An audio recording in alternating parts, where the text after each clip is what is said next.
भागलपुर दुर्गा पूजा महासमिति के सदस्य जिला अधिकारी प्रणव कुमार के कार्यालय पहुंचे और दुर्गा पूजा को लेकर दिशा निर्देश जारी करने की मांग की। महासमिति के अध्यक्ष सोनू घोष की अध्यक्षता में डीएम से मिलने पहुंचे पूजा समिति के लोगों को जिलाधिकारी ने वैश्विक महामारी कोरोना वायरस के संक्रमण को लेकर गृह विभाग के द्वारा जारी गाइडलाइन के अनुसार पूजा करने की बात कही। डीएम से मिलने के बाद दुर्गा पूजा महासमिति के पदाधिकारियों ने कोरोना के संक्रमण काल में होने वाले पूजा को लेकर जिले के सभी दुर्गा पूजा समिति के सदस्यों से बात करने के बाद अंतिम फैसला लिए जाने की बात कही।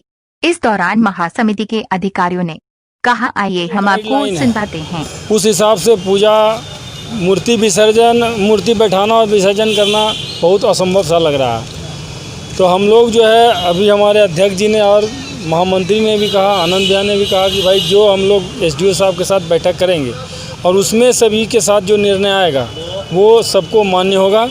और जहाँ तक ज़्यादा उम्मीद लग रहा है कि जो है ये संभव नहीं है, क्योंकि 28 को इलेक्शन है। हाँ, लेकिन फिर भी पूजा समितियों के साथ जो हम लोगों की बैठक होकर के जो निर्णय आएगा उसको सभी लोगों को मानना ही पड़ेगा। पूजा पर रोक नहीं है, चुनाव अलग चीज़ है, पूजा धर्म से जुड़ा हुआ चीज़ है। गाइडलाइन जो प्राप्त हो रहा है, पूजा पर रोक नहीं है। 100 से अधिक एक स्थान पर नहीं रहने का है। उसके लिए जिला प्रशासन मशीन वगैरह सब जो भी लगाने का लगाएगा और दिक्कत होगी। पूजा कीजिए, धूमधाम से कीजिए, लेकिन मेरपतियों के साथ दुर्गा पूजा जिला प्रशासन और दुर्गा पूजा महासमिति 1-2 दिन के अंदर में बैठ के विचार कर लेगी कि अगर आप 100 आदमी को फॉलो कर सकते हैं, भीड़ नहीं लगा सकते हैं, तब आप पूजा। क्या बोले डीएम साहब? डीएम साहब बोले कि मैं पूजा पर तो रोक नहीं लगा रहा हूँ, मेरा गाइडलाइन को आप लोग फॉलो कीजिए तो ठीक है, नहीं तो अन्यथा फिर परेशानी सभी को हो जाएगा। महासमिति का शिष्टमंडल नाथनगर के भी जो लोग पदाधिकारी थे, हम लोग डीएम साहब से मिले। इसके पहले भी हम लोग डीएम साहब से मिले थे। अभी डीएम साहब, एसएसपी साहब, एसडीओ साहब हम लोग सब थे। हम लोगों ने कहा कि सर अब पूजा एकदम नज़दीक आ रहा है और इस परिस्थिति में हम लोग कलश के साथ साथ माँ का आराधना प्रतिमा के रूप में बैठा करके पूजा कैसे करें। लेकिन स्थितियाँ ये है कि जो गाइडलाइन आया है उसमें यह दिया गया है कि आप किसी भी परिस्थिति में 100 आदमी से ज़्यादा वहाँ पर नहीं रह सकते हैं। तो 100 आदमी से ज़्यादा नहीं रह सकते हैं, मेला नहीं लगा सकते हैं, मेला का परमिशन नहीं है। बहुत ज़्यादा साज सज्जा हम नहीं कर पाते हैं। सबसे बड़ी बात है कि अगर हम लोग प्रतिमा का निर्माण करके उसका पूजा करते हैं तो 26 तारीख को महादशमी है और 28 को इलेक्शन है। 27 तारीख को जो है पूरा तंत्र जो है वो इलेक्शन में लग जाएंगे। तो इस परिस्थिति में हम विसर्जन कैसे करें?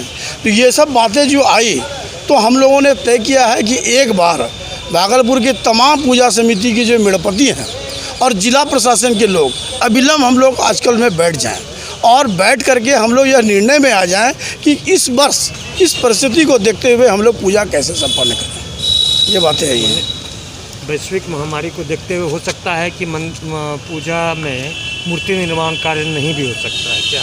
अब देखिए क्या है कि अगर मेड़पति सारे गाइडलाइन को फॉलो कर सकते हैं जो वर्तमान की स्थिति को देखते हुए, तो फिर संभव है, कुछ भी संभव है। लेकिन वो स्पष्ट आपका जो है जब एक बार मेड़पति और जिला प्रशासन के लोग बैठ जाते हैं तो हम लोग उसको क्लियर कर सकते हैं। सबसे पहली बात, जिला प्रशासन ने महासमिति और स्थानीय समितियों के विवेक पर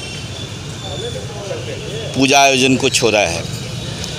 और जैसा कि आदरणीय जिला पदाधिकारी महोदय ने अनुरोध किया कि मैं लिखित कुछ भी नहीं दे सकता हूं, जो सेंट्रल गवर्नमेंट का गाइडलाइन है वही गाइडलाइन बिहार सरकार ने जारी किया और वही मैंने अपने एसडीओ को दे दिया है। वो कॉपी आप लोगों को मिल जाएगी, आपके व्हाट्सएप पर बातें चली जाएगी।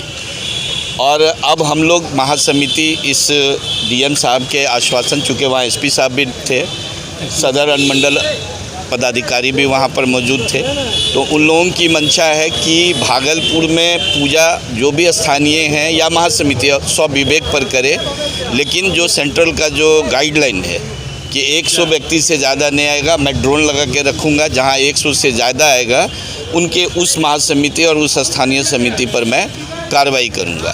तो ऐसे हालात पे महासमिति जो है अपने स्थानीय समितियों से बात करके और उनके विवेक पर छोड़ देगी कि वो अपना जो करना चाहें वो करें। अगर करते हैं तो ये सारा अनुपालन उनको करना पड़ेगा जो केंद्रीय और बिहार सरकार का जो गाइडलाइन है। क्या माना जाए? देखिए, अब ये तो हम आपको कैसे कहें, हम ये भी नहीं कर सकते हैं कि प्रतिमा स्थापित नहीं कीजिए, क्योंकि हमको ऐसा कोई निर्देश नहीं प्राप्त हुआ है। हम ये भी नहीं कर सकते हैं कि आप प्रतिमा बना कर कीजिए। अगर आप करते हैं और 100 आदमी का भीड़ रखने को कंट्रोल कर सकते हैं और आप में क्षमता है, तो आप अपने विवेक से कीजिए। उसमें महासमिति को आपको ना तो मना कर रही है, ना महासमिति आपको सहयोग करे। जहाँ तक होगा सहयोग ही करेगी। पूछ रहे हैं तो डीएम साहब का सीधा कहना है कि उन पर भी यही लागू है कि 100 आदमी से ऊपर अगर कहीं जमा होते हैं, चाहे कोई भी हो, तो उसमें जो केंद्र सरकार का जो है गाइडलाइन पहले का, क्योंकि नया कोई केंद्र गाइडलाइन आया नहीं आपके यहाँ, न बिहार सरकार न केंद्र सरकार आप का। लोग अब क्या करने जा रहे हैं? हम लोग उसी नियम को पालन करें कि हम लोग भी तो नियम के बाहर नहीं जा सकते हैं। जो सरकार का नियम, चूँकि डीएम साहब क्या करेंगे, इनको भी जो आदेश मिला है उसी आदेश का पालन करेंगे हम लोग।